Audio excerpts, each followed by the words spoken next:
David dan sesukses hari ini.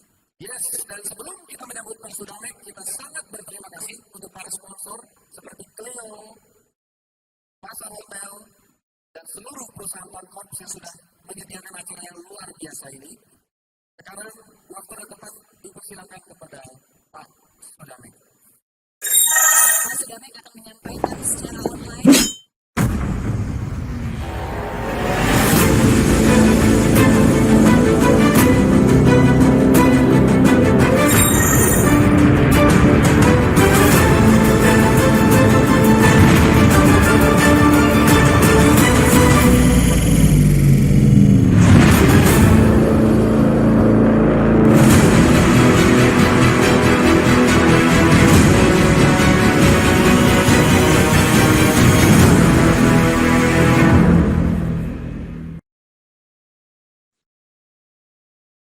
Baik, selamat pagi semuanya. Selamat pagi Pak Hermanto, Bu Sandra, dan seluruh keluarga yang berbahagia. Ya, tadi saya melihat sesi pertama, ternyata casual smartnya itu kombinasi antara jas dengan kaosnya Ideal Cloud. Saya harus protes kepada panitia karena saya tidak diberi kaos tersebut. Baik, saya mohon izin, saya akan mulai share screen.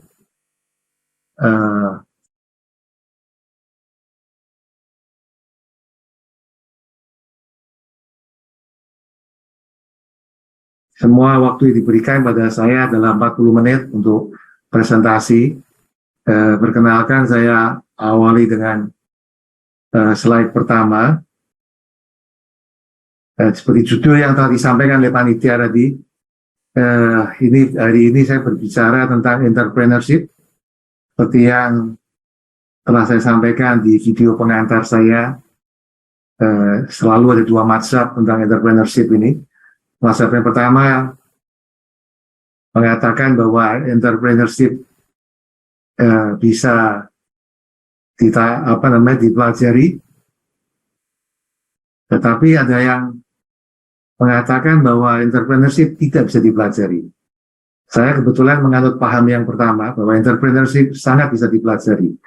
Dan dalam kesempatan yang baik ini, saya ingin berbagi tentang bagaimana entrepreneurship itu tidak hanya sekedar art, tidak hanya sekedar innate skill, tapi adalah sesuatu yang bisa dipelajari secara saintifik, secara ilmiah. Jadi bisnis adalah art sekaligus science, science sekaligus art. Kita mulai dulu dengan pengantar, ada 3 bagian besar, part 1, part 2, dan yang terakhir penutup. Saya akan awali dulu dengan pengantar tentang bisnis keluarga. Karena bisnis di Indonesia ini 99% masih perusahaan keluarga, family business. Dan saya mau tekankan dalam kesempatan yang baik ini, family business itu the controlling word, dan twin issues-nya dari mana. Yang pertama, the controlling word di dalam sebuah bisnis yang dikelola oleh keluarga, itu bukan di family ya, bukan di kata family, tapi di kata bisnisnya. Ini yang ditekankan oleh Peter Drucker dalam bukunya Managing in a Time of Great Change. Nah, artinya Peter Drucker mau mengatakan, walaupun perusahaan keluarga, kalau dikelola dengan profesional, dengan pendekatan bisnis, maka dia tidak harus berarti kalah standarnya dibandingkan dengan perusahaan yang sudah go public sekalipun. Namun sebaliknya perusahaan go public yang sudah go public maksud saya, ya dikelola dengan cara-cara yang lama, tidak mengalami perubahan sebagaimana mestinya, lupa bahwa perusahaan tersebut sudah juga milik publik, maka itu berarti penekanannya pada kata family. Dan itu tidak berarti lebih baik daripada family business yang belum menjadi public company. Ini yang ditekankan oleh Peter Drucker yang pertama. Yang kedua, family business itu selalu menghadapi 2 isu kembar. Isu kembar yang pertama adalah family issue, yang meliputi masalah kepemilikan, menyangkut mengenai wealth management, ada masalah family affair, karena ini family issues, utamanya menyangkut soal next generation, baik menyangkut education-nya, kalau pulang dari lulus dari kuliahnya mau masuk di grup atau tidak dan sebagainya, kalau masuk apakah harus mengikuti prosedur yang sama atau prosedur yang berbeda. Dan itu semua bisa diatur oleh family office atau family council di dalam sebuah aturan main bersama yang seringkali disebut dengan family constitution. Ini family issues. Jadi walaupun perusahaan keluarga kalau diatur dengan baik, family issues pun diatur dengan cara yang terstruktur, sistematis. Yang kedua, business issue. Selain ada family issue, ada business issue. Itu menyangkut biasa, business performance, manajemen dari perusahaan tersebut itu sendiri, keterlibatan dari next generation di dalam kegiatan perusahaan. Kalau yang pertama, family issue, dia dibantu untuk mendapatkan pekerjaan tapi di luar grup, tapi kalau dia masuk maka dia harus juga diatur bagaimana next generation itu masuk ke dalam bisnis bersama. Seperti di Garuda Food, kalau ada generasi yang akan masuk itu melalui syarat-syarat yang justru lebih ketat daripada aplikan pada umumnya. Misalnya sudah ada pengalaman minimal 2 tahun ikut orang lain, itu sengaja kami tekankan supaya dia belajar merasakan kerja ikut orang itu seperti apa. Itulah 2 hal yang saya mau jadikan sebagai pengantar, yaitu the controlling word itu is in the business, not in the family. Dan kemudian twin issue dari perusahaan keluarga itu selalu ada twin issue-nya, yaitu family issues dan business issues, yang dua-duanya harus diadres, yang satu melalui organisasi family council, yang satu lagi melalui organisasi perusahaan secara resmi. Baik, saya masuk ke bagian yang kedua, sebuah tinjauan secara umum tentang entrepreneurship itu sendiri, bagaimana didekati secara ilmiah, sehingga kita bisa memastikan bahwa entrepreneurship adalah sesuatu yang bisa dipelajari. Saya dalam bab kedua ini, saya sediakan ada 4 bagian. Yang pertama, esensi bisnis itu apa, yaitu tentang kesempatan dan kesiapan. Kemudian saya memberikan penekanan tentang pentingnya mengelola innovation, karena tidak ada satu bisnis pun yang yang bisa langgeng tanpa melakukan continuous innovation. Dan yang ketiga, bisnis filosofi itu apa? No matter what business you are in, tetapi pada tataran filsafat bisnis, sebetulnya apa sih yang kita jual kepada konsumen? Dan yang keempat adalah bagaimana kita kemudian mengembangkan bisnis model kanvas kita secara terstruktur dan sistematis dan komprehensif. Kita coba telusuri satu persatu, diawali dengan yang bagian pertama dulu, 21, yaitu the essence of business. Yang intinya adalah terdiri dari kesempatan dan kesiapan. Ya, saya awali dulu bahwa bisnis itu tentang kesempatan dan kesiapan. Kesempatan itu bisa datangnya dari langit. Kalau orang bilang ada faktor hoki, dianugerahi oleh Yang Maha Kuasa. Betul, itu tidak bisa dihindari, tidak bisa diingkari maksud saya. Namun kesempatan tidak harus menunggu faktor dari langit, namun juga bisa diciptakan oleh manusia yang bersangkutan.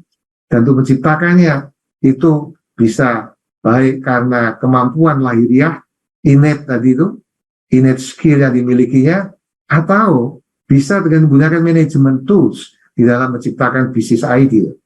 Karena pada akhirnya bisnis itu soal bisnis idea. Great business itu diawali dengan bisnis idea. Nah, itu soal kesempatan. Kesempatan bisa anugerah dari Tuhan, bisa diciptakan oleh manusia, ciptaan manusia bisa karena bakat lahiriah, bisa dengan menggunakan manajemen tools. Nanti saya akan bicara utamanya yang dengan manajemen tools ini.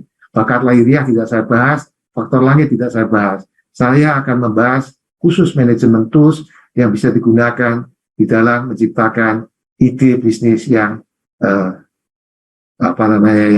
yang sangat hebat. Dan kesiapan itu menyangkut apa? Menyangkut bagaimana kita menguasai 4 bisnis kompetensi. Menyangkut 4 bisnis kompetensi. Kita awali dengan kesempatan yang pertama. Kesempatan yaitu menciptakan kesempatan melalui manajemen tools. Sebelum itu, saya mau sampaikan dulu bahwa semua bisnis yang sukses itu selalu diawali dari penciptaan ide bisnis yang hebat, great business idea, selalu. Dan sesuatu yang awal itu selalu tidak pernah mudah. Peribahasa mengatakan all start is difficult. Demikian pula menciptakan bisnis idea itu tidak pernah mudah. Ini yang perlu disadari dari awal. Namun kalau bisnis idenya sudah great, terus kemudian dikelola dengan memperhatikan key success factor ya, maka great business idea akan benar-benar menjadi dari potensial menjadi sesuatu great business yang actual great business. Dari potensial great business menjadi actual great business. Kita bahas pintas mengenai bagaimana menciptakan ide bisnis dengan menggunakan management tools.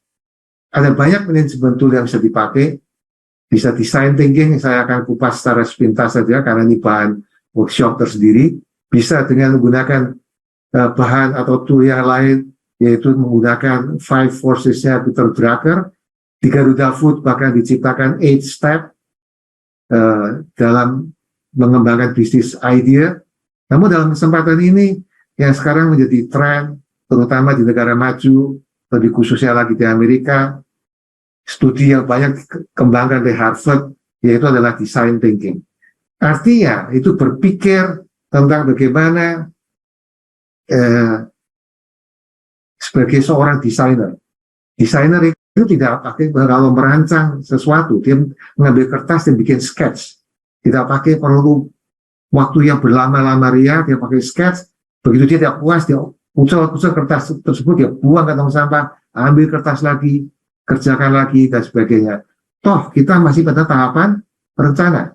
We are still at the plan phase. Masih pada tahapan rencana. Jadi, jangan berlama-lama pada tahapan rencana.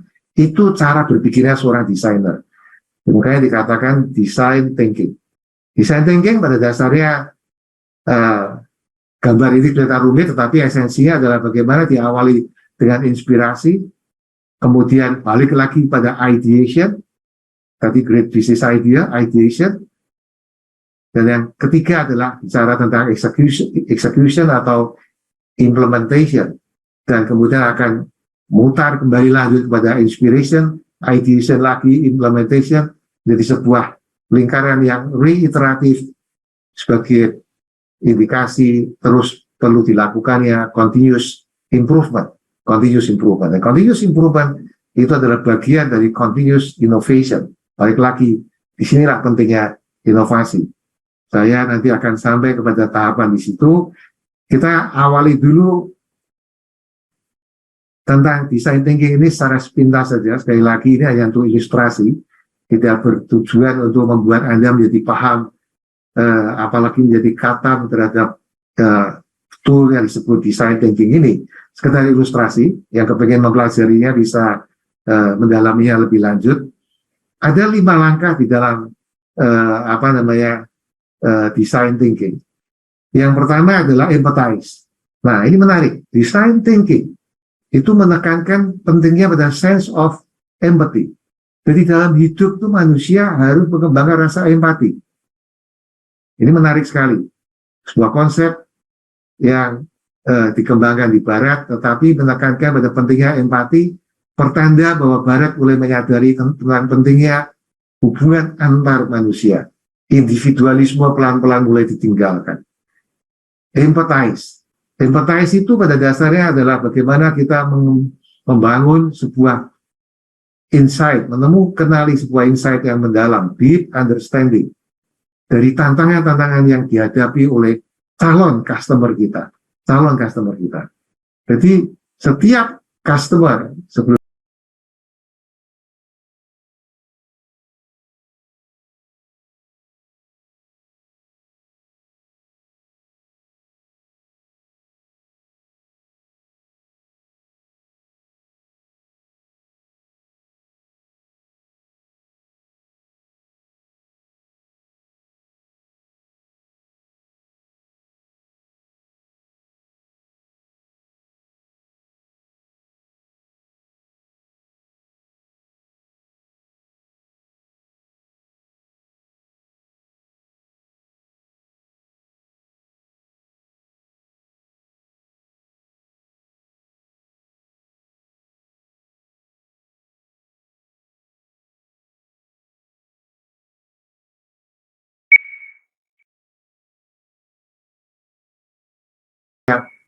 muncul, kemudian kita kembangkan pada tahap berikutnya dengan disusunnya prototype. Di sini Anda bisa lihat tahapan-tahapan ini dilakukan dengan cara sistematis. Dan inilah the process of entrepreneurship. The birth of entrepreneurship itu lahir dari sense of empathy. Mendefine masalahnya, menciptakan ide-ide besar, kemudian menuangkannya dalam prototype, yaitu mulai mendesain prototype seperti apa yang akan dihasilkan, yang akan dibuat untuk memecahkan, untuk mewujudkan maksud saya, ide besar yang telah dirumuskan tadi dalam rangka memecahkan masalahnya. Dan kemudian diuji. Setelah prototype tersebut disusun, dibuat, diuji dia. Diuji baik pada tataran tingkatan lab scale sampai dengan production scale sebelum pada akhirnya nantinya di launch ke pasar.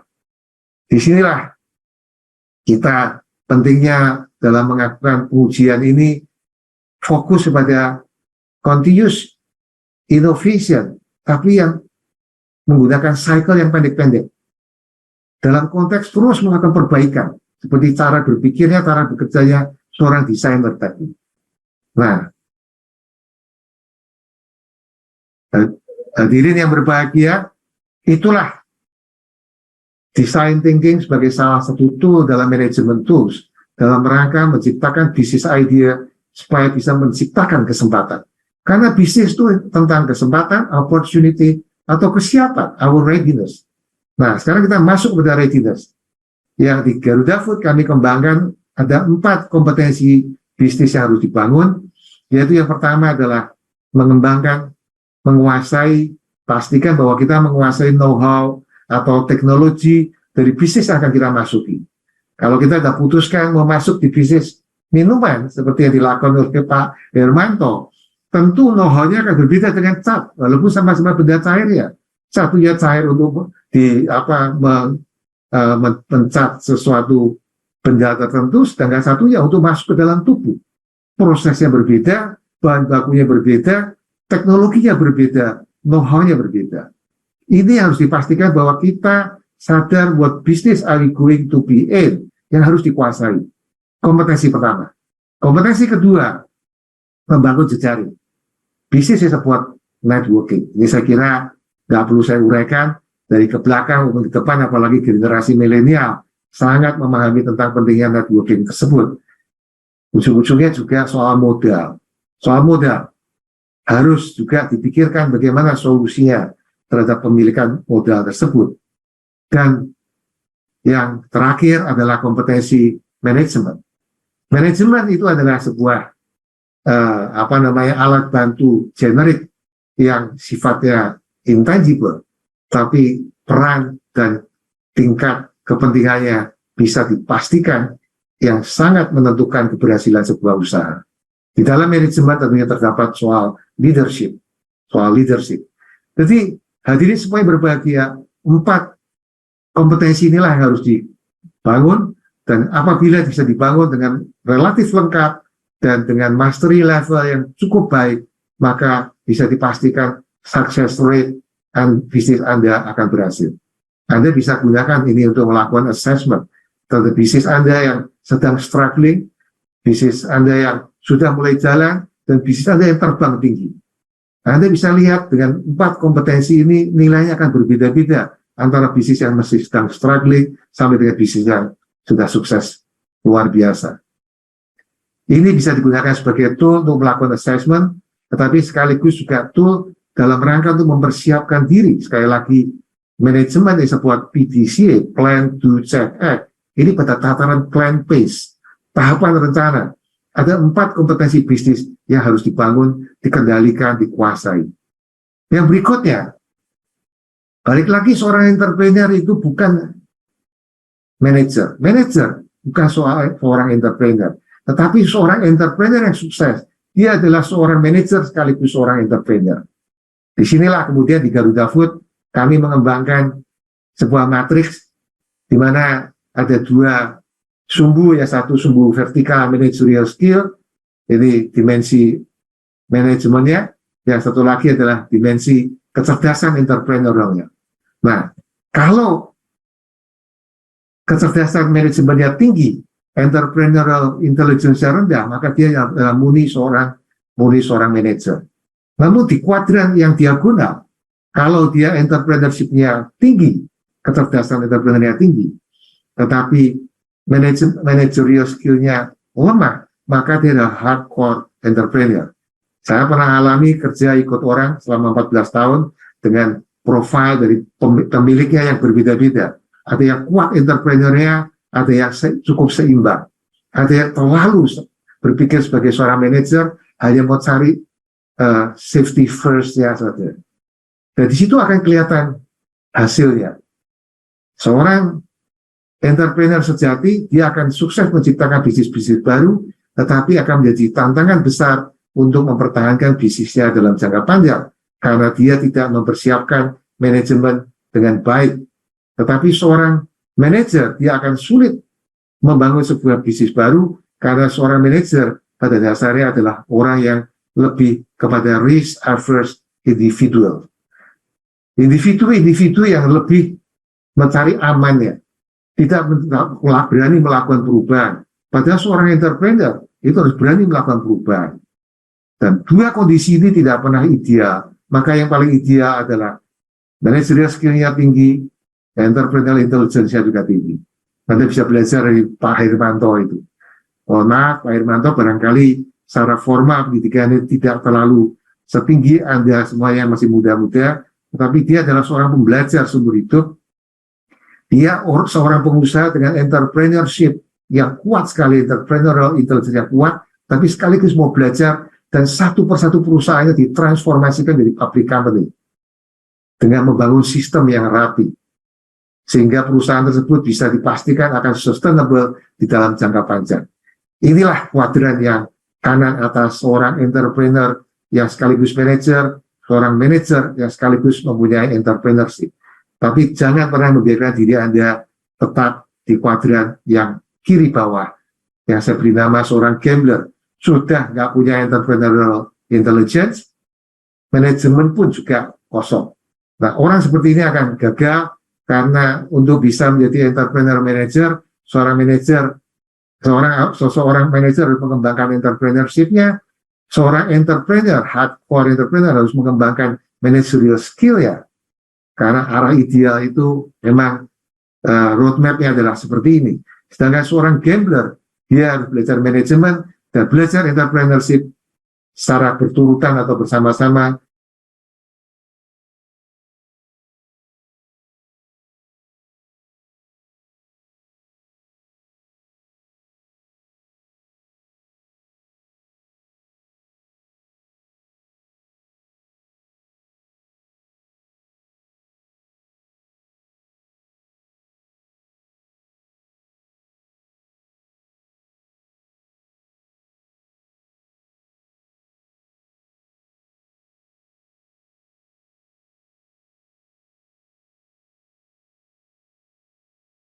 Yang membuat innovation dalam 4 jenjang.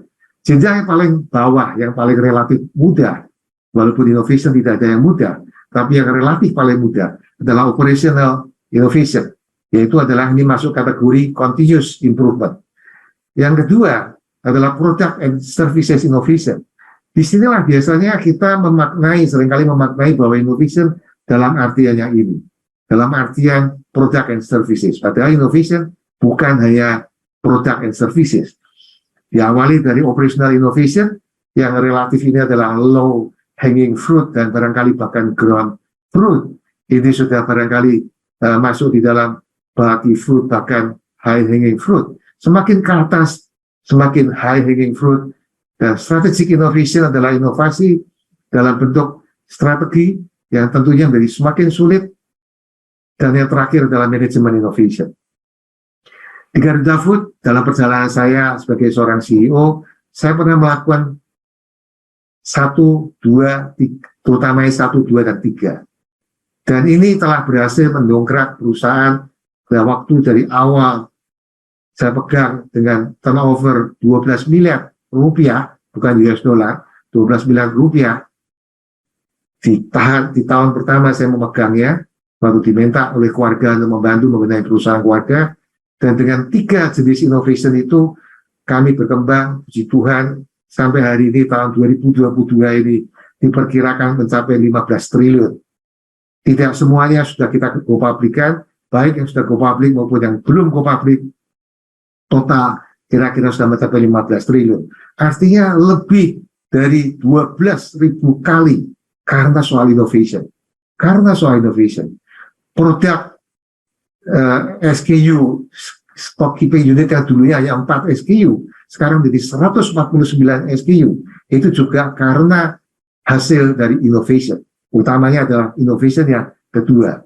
Dan continuous improvement dengan berbagai bentuk SGA, CFT, SSS, SGA, CFT forum yang kami melakukan continuous improvement, product services yang terus dikembangkan oleh R&D kami, dan strategic innovation pada waktu kami membangun distribution company, sekarang menjadi salah satu kekuatan kami. Makanya Garuda Food disebut sebagai integrated consumer good company, karena kami dari ujung sampai ke ujung mempunyai mata rantai nilai yang kami telah bangun dari sejak awal.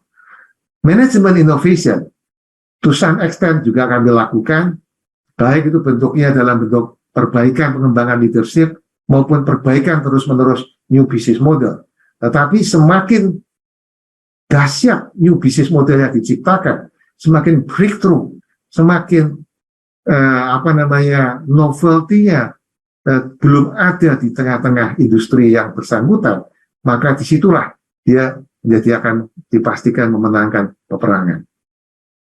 Hadirin yang berbahagia, itulah 4 stack of innovation, dan innovation proses tersebut esensinya harus sebuah solusi yang superior, risikonya harus terkendali dengan baik, dan employee buy-in, karena innovation itu pada dasarnya kita akan memasuki suatu arena yang disebut dengan change management. Change management. Oke, saya masuk pada tahapan berikutnya, 2-3 bisnis filosofi. Saya agak sedikit out of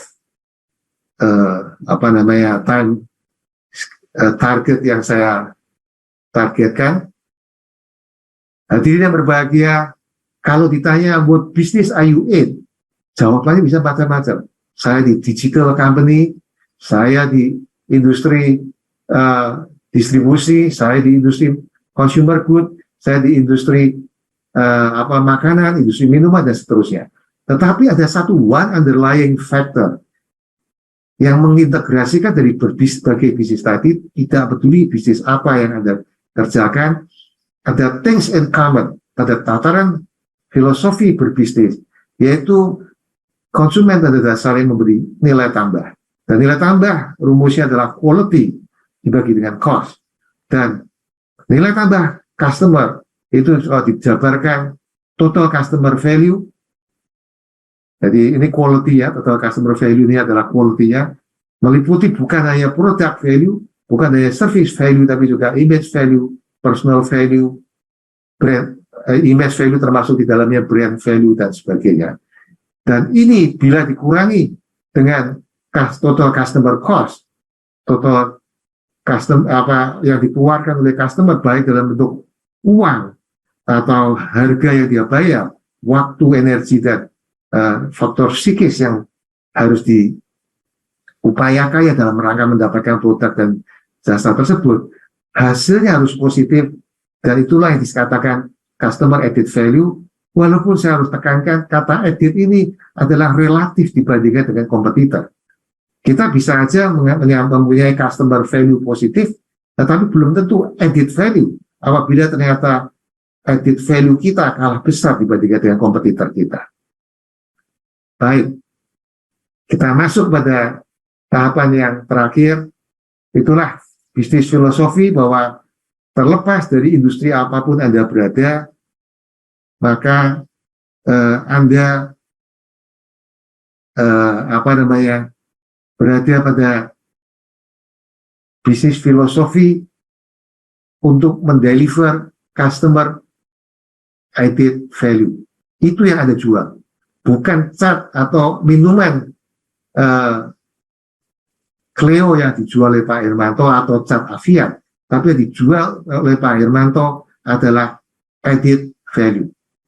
Saya kira salah satu keunggulan dari Avian adalah karena dia cost leadership yang susah disaingi oleh kompetitor yang lainnya karena berbagai faktor yang sudah terbentuk dan terstruktur, bahkan menjadi budaya yang tidak mudah dikejar oleh kompetitor manapun, dan itulah menjadi keunggulan bagi Avian karena dia menang dalam cost leadership.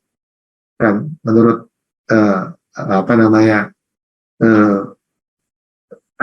business strategy itu ada cost leadership atau differentiation. Utamanya di cost leadership-nya unggul. Disitulah Avian kemudian bukan hanya menghasilkan bisnis yang profitnya sangat tebal sekali, tapi susah disaingi oleh kompetitor. Jadi inilah bukti bahwa yang dijual bukan hanya sekedar cat, tapi adalah added value. Kita masuk ke dalam yang terakhir, bagaimana kita mengembangkan bisnis model canvas. Sekali lagi, setelah kita mengetahui kesempatannya ada, tapi kalau kita nggak siap, kesempatan itu akan lewat. Kita siap untuk berbisnis, mempunyai kompetensi, 4 kompetensi bisnis yang kita miliki, tapi kesempatan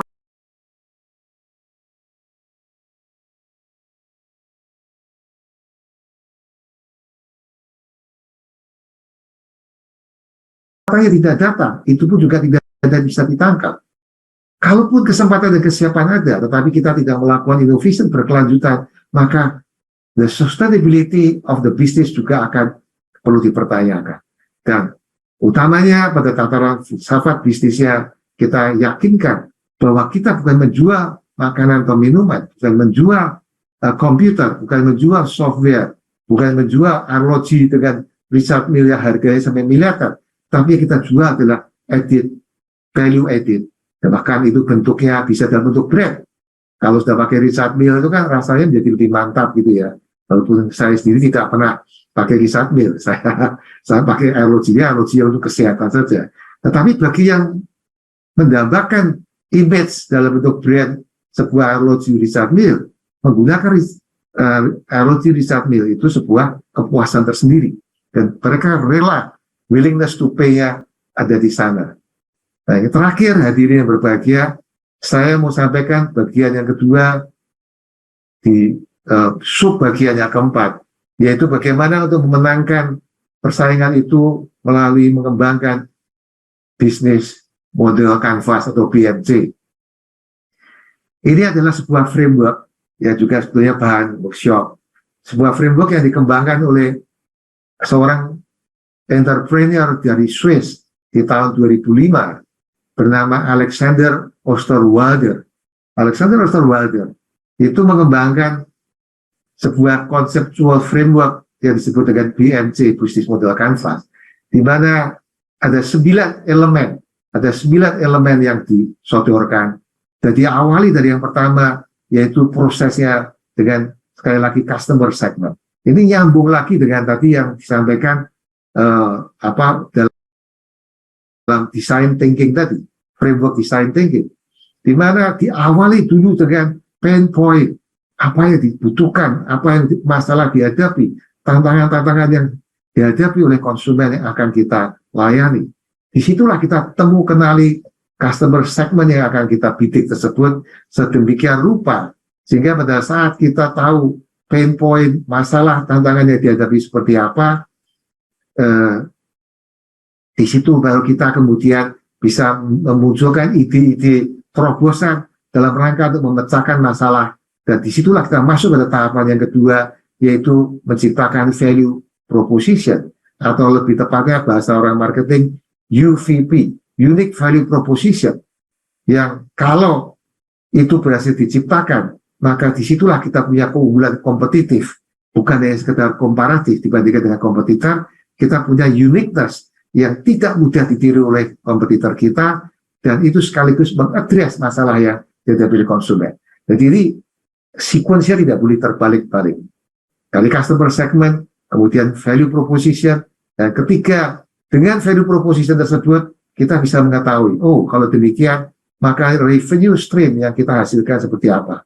apakah hanya dari menjual saja, atau apakah ada juga fee base-nya, atau barangkali ada juga dalam bentuk-bentuk pelayanan jasa yang lain yang juga menghasilkan pendapatan-pendapatan tertentu.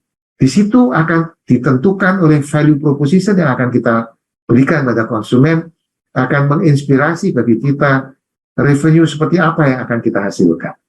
Setelah revenue-nya kita ketahui, kemudian pertanyaannya adalah bagaimana kita mendeliver value proposition yang telah kita rumuskan dengan baik tadi, dengan unik kepada customer kita. Channel seperti apa yang kita pilih. Dan dengan channel seperti itu, kemudian lalu kita sampai pada customer, lalu bagaimana setelah sampai pada customer? Kita pelihara hubungan dengan customer ini sehingga terjadi customer intimacy. Hubungan dengan customer itu harus benar-benar winning their heart. Bukan hanya their head, tapi their heart juga.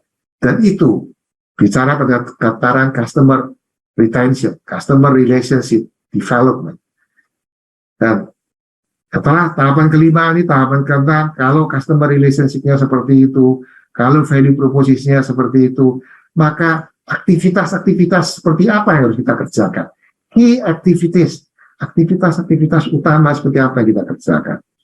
Dan aktivitas utama yang kerjakan itu kemudian akan menentukan resources apa yang kita butuhkan, baik dalam bentuk human resources, financial resources, aset, investment, dan sebagainya kita perlukan.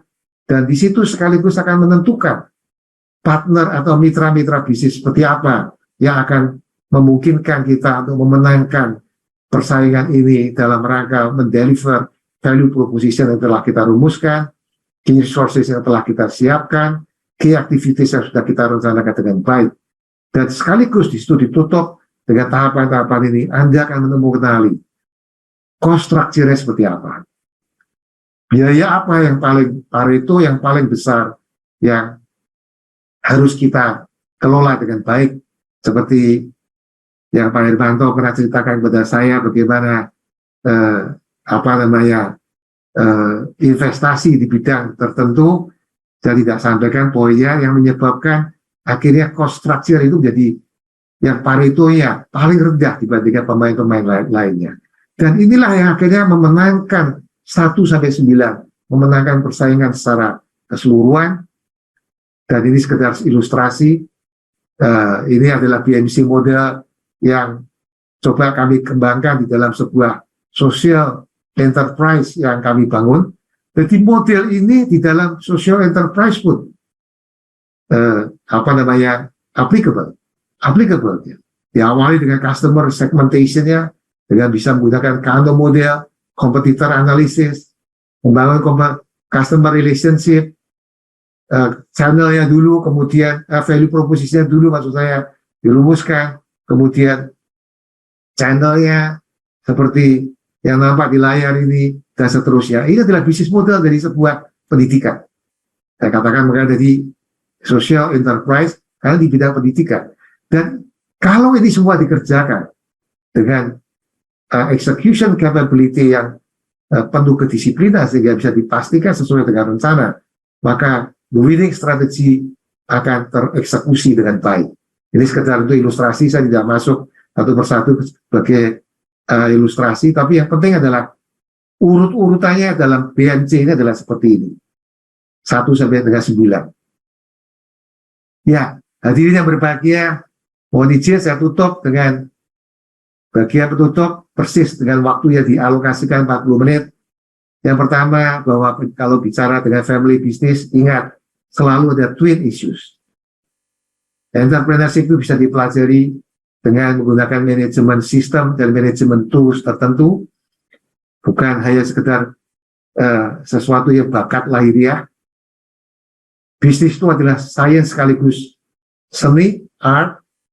Bisnis itu tentang kesempatan dan kesiapan, dan kesempatan tadi harus bisa diciptakan dengan manajemen tool, kesiapan harus dibangun dengan 4 kompetensi bisnisnya tadi, dan yang kelima, kesempatan, ya ini yang saya uraikan tadi bukan antara lain menggunakan design thinking, kesempatannya, kesiapannya membangun 4 kompetensi bisnis, dan sekaligus memastikan bahwa perkembangan managerial skill dengan entrepreneurial intelligence itu seimbang, jangan didikotomikan, melainkan dua-duanya dibangun secara seimbang and balance, sedemikian rupa sehingga bukan hanya perusahaan rapi, tapi juga perusahaan berkembang, bukan hanya perusahaan yang berkembang pesat, tapi juga rapi dan sustainable karena dilakukan pendekatan strategic management. Dan yang terakhir, jangan lupa pada tahapan rencana, kembangkanlah bisnis model canvas yang sekaligus menjadi the winning strategy, the winning roadmap, the winning inisiatif yang akan membuat great business idea bukan hanya sekedar potensial, tapi sekaligus adalah sebuah kenyataan yang bisa kita ciptakan. Terima kasih.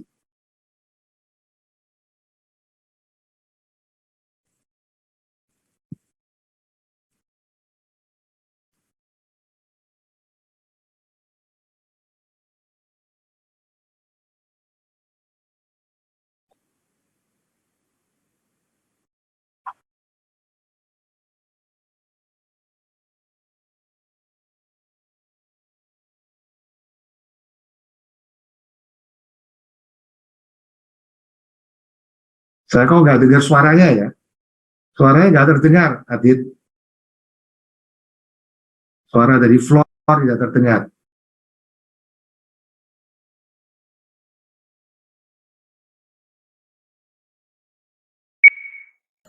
Karena saat ini tuh pasar saham terbuka perusahaan atau brand yang sebelumnya belum bisa masuk secara mandiri ke Indonesia. Karena kan udah mulai masuk sendiri gitu loh istilahnya. Mohon maaf, boleh lagi sedikit dengan dan pertanyaannya boleh langsung supaya lebih jelas, silakan. Karena ya caranya kita itu sebagai pengusaha lokal yang base-nya kita itu impor, kita tuh nggak kalah dengan own bisnisnya yang aslinya gitu loh ketika mereka masuk sendiri ke Indonesia. Soalnya ini sih yang menjadi problem saya sih ya. Terus gimana sih agar kita itu juga tetap bisa bertahan untuk bersaing gitu dengan brand yang dia itu udah masuk ke sini dengan sendirinya, karena ya itu tadi sih, karena di Indonesia kan udah bisa masuk secara mudah gitu untuk brand-brand itu tadi. Siap, terima kasih untuk pertanyaan yang luar biasa. Pak Sulamet, izin konfirmasi apakah pertanyaannya tadi terdengar dan sudah cukup jelas, Pak? Di bagian depan nggak terdengar saya, bagian depannya hanya belakangnya aja. Bagaimana supaya bisa terus bersaing, bisa bersaing. Tapi bagian depannya apa? Ini bisnis apa ini dia? Retail, Pak. Impor. Sorry? Retail impor, Pak. Oh, retail import. Iya, begini, Adit. Saya langsung jawab ya. Jadi bisnis itu pada dasarnya untuk bisa sukses, terlepas dari industri apapun Anda berada, itu ada yang disebut dengan IKSF, Industry Key Success Factor. Setiap industri pasti ada industri Key Success Factor ya. Dan ini yang harus kenali. Apa saja industri Key Success Factor dari bisnis import, retail yang Anda sedang gumuli ini. Dan kalau Anda sudah kenali industri Key Success Factor tersebut, maka Anda tinggal lakukan assessment berapa skor yang dimiliki oleh perusahaan Anda dibandingkan dengan kompetitor. Sepanjang skor Anda lebih tinggi dan itu bisa terus dipertahankan, maka Anda akan menangkan persaingan. Dan untuk bisa terus memenangkan persaingan, mempertahankan kemenangan tersebut, lakukanlah continuous into innovation, di mana di dalamnya termasuk continuous improvement. Terima kasih. Terima kasih, Pak Sulamet. Mau berikan aplaus buat Pak Sulamet. Karena waktu yang terbatas, kami batasi pertanyaan hanya 3, kalau boleh jelas, singkat, dan padat. Silakan Bapak yang ada di depan, perkenalkan diri dan pertanyaannya. Selamat siang, Bang David. Saya Nopaldi dari Digital Solution, perusahaan yang berbasis di bidang cyber security. Jadi saya mau menanyakan Pak, tadi di MC yang Bapak sebutkan di customer-nya, di segmen, itu kan ada kompetitor analisis ya Pak ya. Mungkin bisa tolong dijelaskan lagi Pak, kira-kira kompetitor analisis komponen yang paling penting itu apa saja untuk bisa di cross-check nih sebagai pelaku bisnis untuk bisa mengetahui mengetahui relevansi bisnis kita di mata masyarakat atau customer. Terima kasih Pak.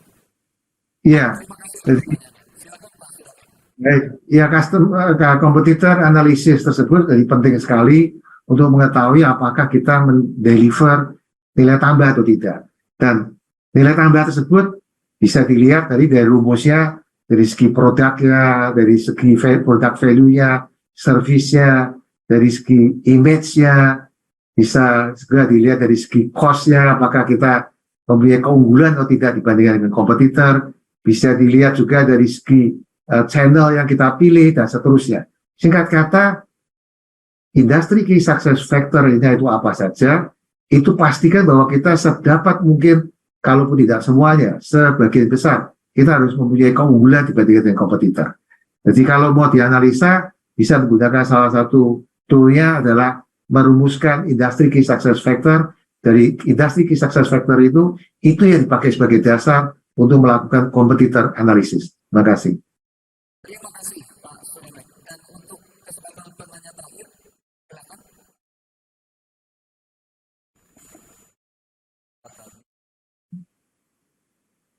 Bolehkah suaranya sedikit lebih kencang?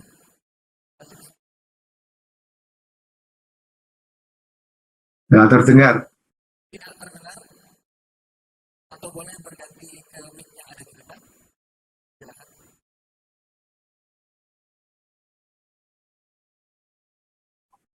Silakan berganti ke mic yang ada di depan. Silakan maju dan berganti mic yang ada di depan. Jelaskan dulu dan pertanyaan. Terima kasih kesempatannya. Saya Kevin.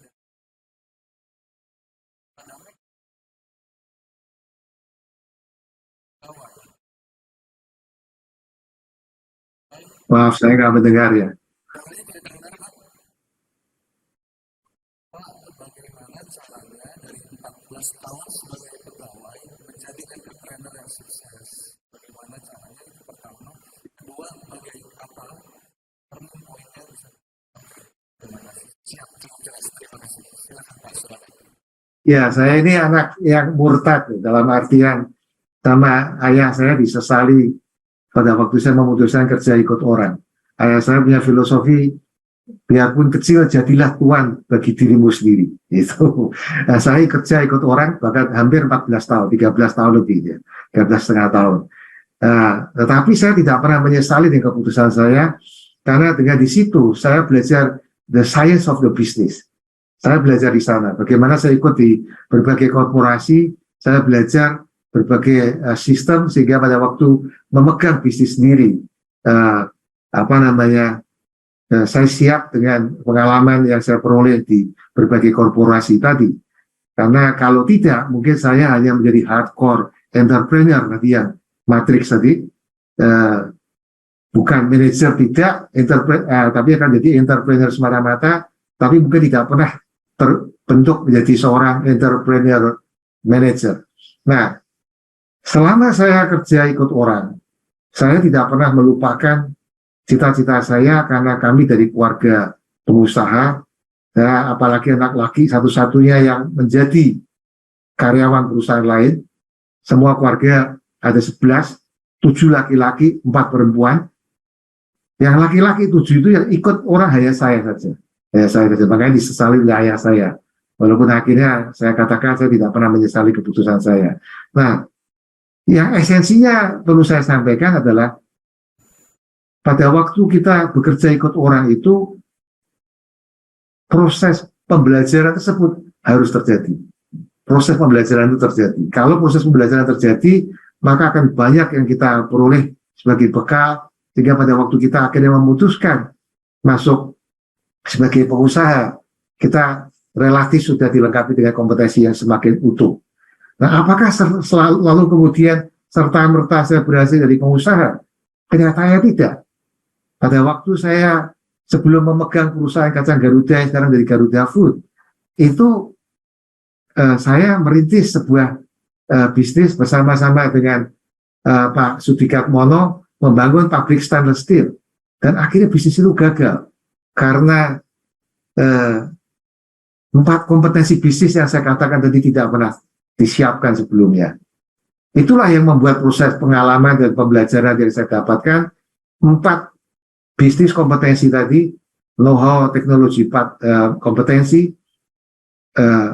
network kompetensi, financial atau capital kompetensi, dan yang capacity, atau dari yang terakhir adalah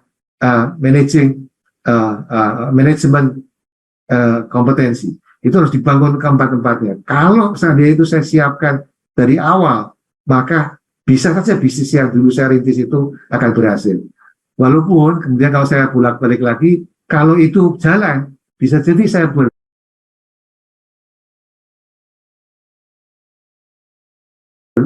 karena saya harus merangkap di satu sisi bisnis dengan Pak Dwi, di lain sisi bisnis kacang Garuda yang ternyata kemudian tumbuh dengan pesat. Dan nampaknya memang ada faktor kesempatan dari langit itu ada, yang saya katakan itu. Saya tidak pernah mengklaim, hadirin yang berbahagia, bahwa keberhasilan Garuda Food hingga menjadi seperti ini adalah karena kehebatan faktor manusia semata-mata, apalagi hanya seorang Sudamek sendirian. Ini juga ada faktor langit. Dari pengalaman hidup saya, paling tidak saya belajar di situ, makanya founder spirit yang dirumuskan di dalam perusahaan kami itu mengatakan bahwa sukses itu lahir dari kejujuran, keuletan, dan ketekunan diiringi dengan doa. Jadi sukses itu lahir dari prosesnya dari kejujuran, keuletan, dan ketekunan diiringi dengan doa. Itu yang barangkali tip terakhir yang bisa saya sampaikan. Terima kasih. Terima kasih banyak Pak Sudamek. Berikan aplaus untuk Pak Sudamek. Terima kasih Bapak untuk waktunya, untuk ilmunya dan pengalamannya. Terima kasih sekali lagi. Saya boleh langsung pamit atau gimana nih? Saya ngikut aja.